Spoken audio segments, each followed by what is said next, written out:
Hi hello welcome to my channel. ముందుగా నా ఛానల్ని కొత్తగా చూస్తున్న వారు పక్కనే ఉన్న గంట సింబల్ని అయితే ప్రెస్ చేయండి.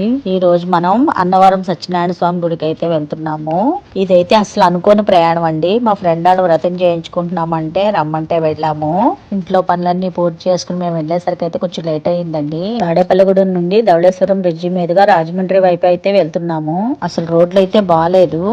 రిటర్న్ వచ్చేటప్పుడు అయితే మేము రావులపాలెం మీదుగా అయితే వెళ్దాం అనుకుంటున్నాము. కొంచెం లాంగ్ అయినా సరే చాలా ఇబ్బంది అయితే పడ్డామండి రోడ్స్ బాగోక. ఎలా అయితే అన్నవరం చేరుకున్నాము. ఇక్కడ వ్రతాలు 300 దగ్గర నుంచి 2000 దాకా ఉన్నాయండి. మా ఫ్రెండ్ వాళ్ళు అయితే 1000 రూపీస్ వ్రతం అయితే చేయించుకున్నారు. మనం కూడా వ్రత కథ వ్రత విధానం చూద్దాం రండి.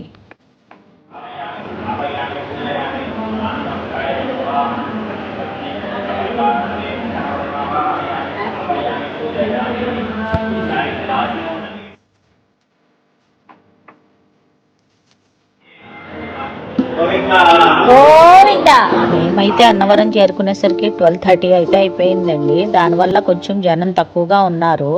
అన్ని మండపాలు అయితే ఫిల్అప్ అయిపోయాయి. మేము వచ్చేసరికి ఇది ఒకటి ఖాళీగా ఉంది, అందుకని 4 జంటలే చేసుకున్నారు.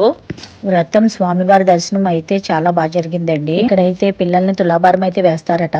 గుడి బయటికి రాగానే గోమాతలు అయితే మనకు దర్శనం ఇచ్చాయండి. గుడి పక్క నుండి కొంచెం ముందుకు వస్తే ఇక్కడ కళ్యాణ మండపం అయితే ఉంటదండి. నిత్య కళ్యాణం అయితే ఇక్కడ చేయించుకోవచ్చు. ఈ చెట్టు క్రింద అయితే ఆవునే దీపాలు అయితే వెలిగిస్తారు.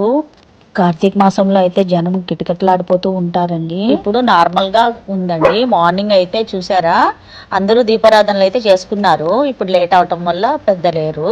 వ్రతంలో బియ్యం పోసి ఎల్లో క్లాత్ ఇస్తారు కదండి, అదైతే ఈ చెట్టుకి కట్టి ఏదన్నా కోరిక అనుకుని ముడిపైతే కట్టేవారు.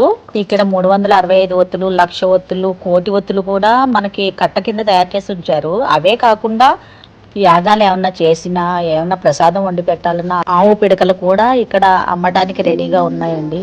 మేము బయటకు వచ్చేసరికి అయితే 2:30 అయిందండి. ప్రసాదాలు తీసుకోవడానికి అయితే ఈ ప్లేస్కి వచ్చాము. కొత్తగా పెళ్ళైన వాళ్ళు, ఇల్లు కట్టిన వాళ్ళు, పెళ్లి రోజులకి, పుట్టినరోజులకి, సమయం ఏదైనా, సందర్భం ఏదైనా సరే సత్యనారాయణ స్వామి వ్రతం చేసుకుంటే సకల సౌభాగ్యాలు కలుగుతాయి అనే నమ్మకం అయితే ఉందండి. ఇక చివరికి అన్నప్రసాదానికి వచ్చి అన్నప్రసాదం స్వీకరించి ఇంటికి అయితే బయలుదేరామండి.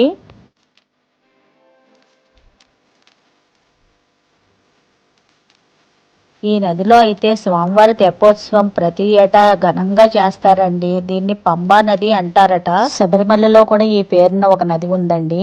ఇక ఇంటికి వెళ్ళి ఫ్రెష్ అప్ అయ్యి ఫ్రెండ్ ఇంట్లో పూజ ఉందంటే మళ్ళీ అక్కడికి వెళ్ళామండి.